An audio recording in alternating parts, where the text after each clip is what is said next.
Ngeri karena aku sitong nih. Mahasiswa harus seperti apa terkait manajemen waktu? Insinyur dari ST tahu sama tahu.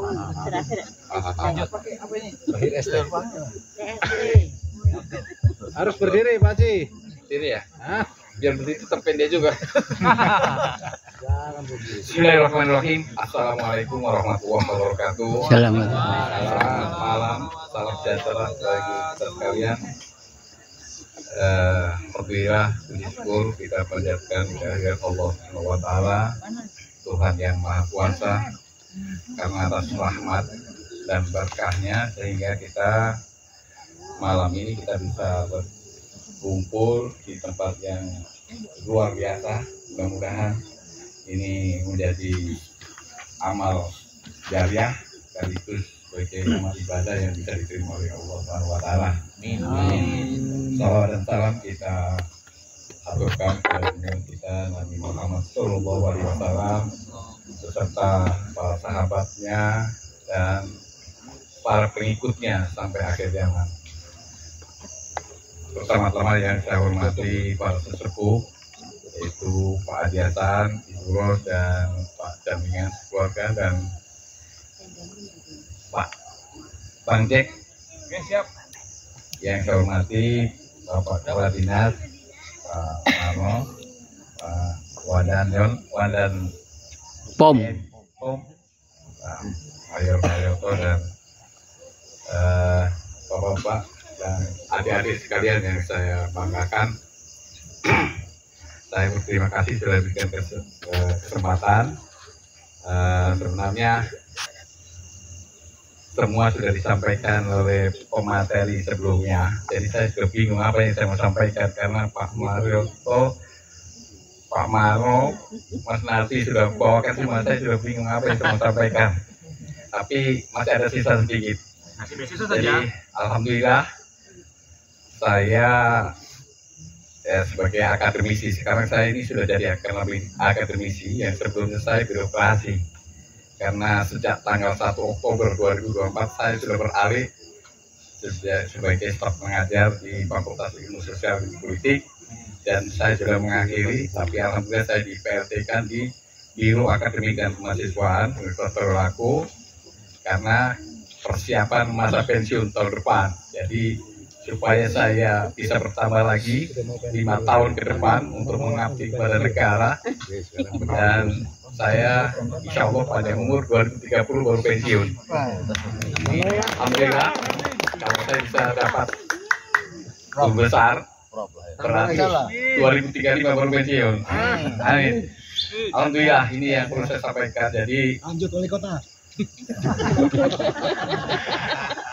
jangan WNT dulu baru wali kota. Jadi sebagai akademisi sekaligus di bidang akademik, saya selama ini kan membina mahasiswa bidik misi, KIP kuliah selama 4 tahun, dan alhamdulillah sudah banyak yang saya bina, termasuk adik Papua. Ya, sekarang mungkin ada 30 lebih yang adik Papua yang ada di UNTAD. Punya kesempatan dan keistimewaan sendiri karena di adik Papua itu dan KIP itu langsung punya akses ke KSP. Jadi kalau ada dari mahasiswa yang diperlakukan tidak sesuai dengan aturan yang telah ditetapkan oleh Kemendikbud-Ristek Dikti, itu bisa punya akses langsung di KSP, langsung ke Pak Muldoko.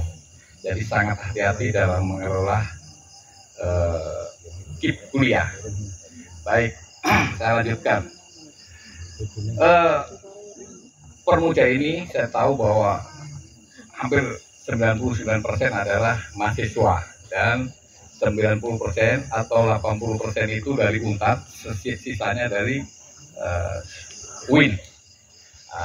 Untuk yang di UIN itu saya tidak berani bicara karena saya tidak tahu perkembangannya, tapi untuk yang di UNTAD itu sebagian besar sudah karena saya pembina dari Permuda dan sebagian besar sudah tahu saya, dan kesulitan itu sudah saya verifikasi, dan alhamdulillah yang bermasalah sudah banyak yang sudah ditangani, dan sekarang ini masih ada angkatan 2018 segera menghadap saya. Karena 2018 ini persiapan akhir Juni itu di DO. Jadi akhir Juni 2018 itu sudah di DO. Seperti yang disampaikan oleh Pak Kadis tadi, bahwa kalian untuk memilih menjadi mahasiswa itu adalah pilihan. Hidup ini pilihan. Kalau salah memilih ya nanti salah. Jadi kalian itu masuk di UNTAD dengan niat kuliah itu harus selesai sesuai dengan masa studi yang ditetapkan. Jadi 4 tahun atau 8 semester sampai 14 semester.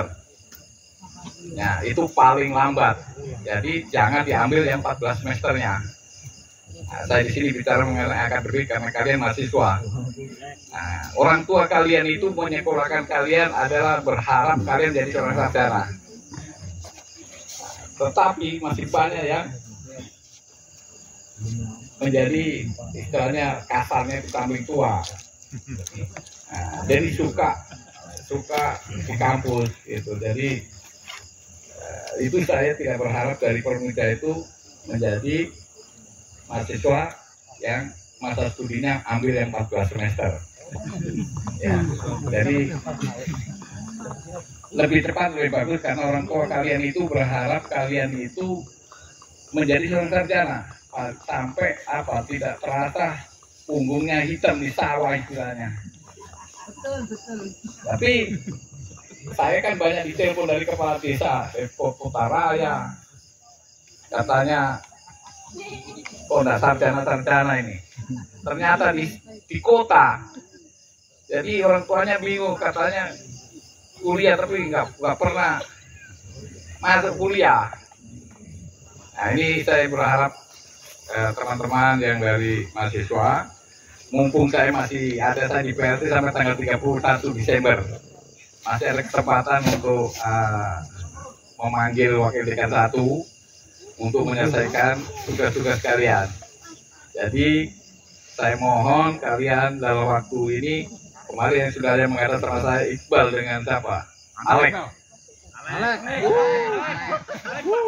Jadi Alek dengan Iqbal sudah menghadap saya dan saya kasih waktu 2 bulan saja, dan 3 bulan 2 bulan harus selesai. Dan saya sudah kasih triknya, kalau ada masalah ketemu saya, dan untuk pembayaran nanti saya disposisi ke bagian keuangan untuk membayar. Baik kesulitan, dia tidak pernah menghadap saya, itu Alek.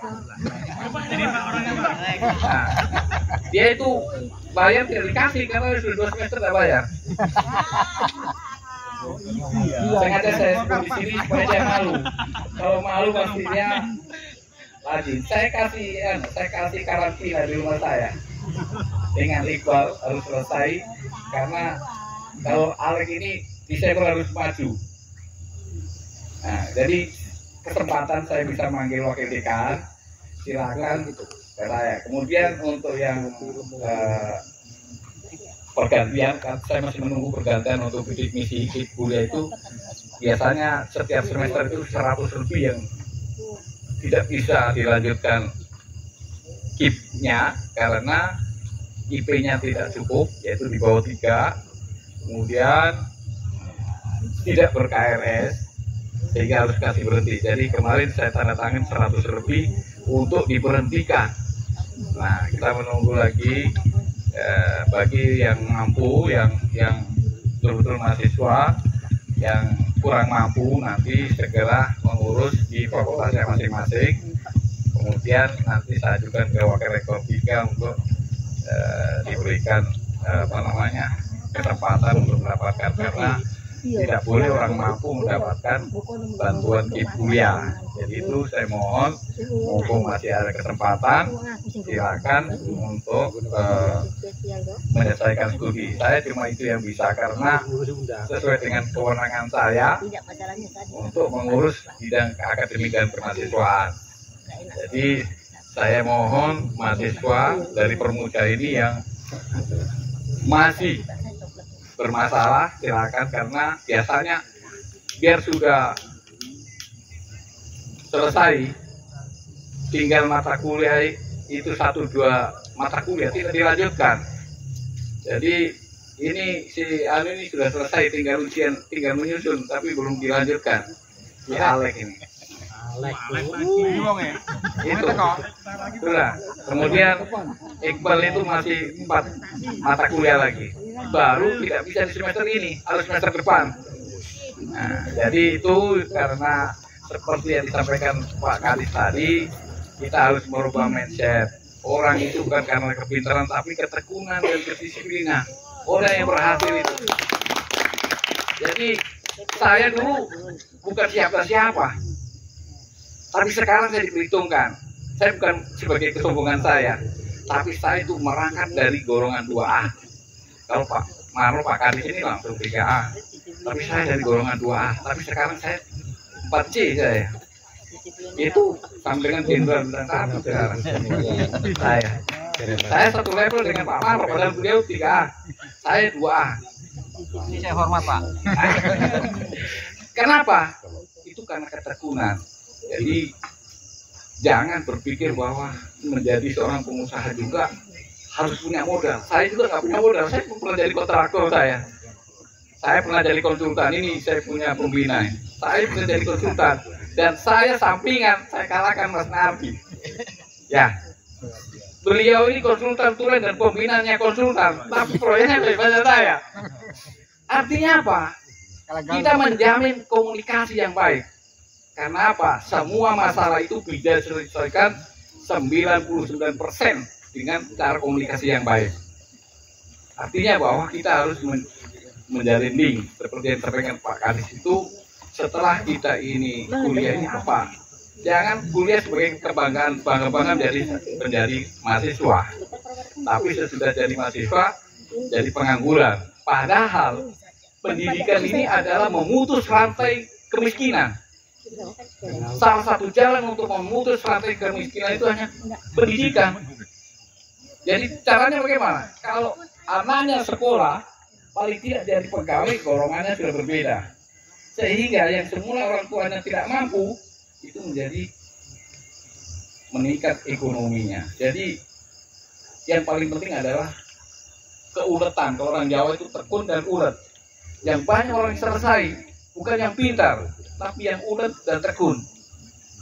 Ya, jadi kita tekun. Tekun itu disiplin tadi. Jadi orang Jawa bilang tekun dan ulet. Tapi sebenarnya itu adalah di bahasa Indonesianya itu disiplin itu. Jadi orang yang berhasil itu karena keuletan dan ketekunan. Tahu di istilahnya bahasa Indonesia itu disiplin, bukan yang pintar. Banyak teman-teman saya itu kalau di diskusi paling depan, tapi tidak selesai yang banyak. Iya, di S2 saya dari 40 orang cuma 20 yang selesai. Di S3 itu 36 yang selesai cuma 17. Yang lainnya DO semua. Kenapa begitu? Tapi kalau diskusi kalah semua. Seperti yang sebut namanya saya. Itu diskusi paling menang. Tapi tidak selesai dia S3-nya. Malah yang diam-diam itu selesai cepat. Saya 3 tahun setengah selesai S3 saya. Pintar itu. Artinya bukan karena pintar, karena ulet ya. Jadi karena ulet tadi, jadi ulet atau tekun. Jadi saya sarankan kalian itu harus tekun. Jadi kita itu berjalan, bukan berhenti. Jadi kalau jalan, kapanpun akan sampai di tempatnya. Ya.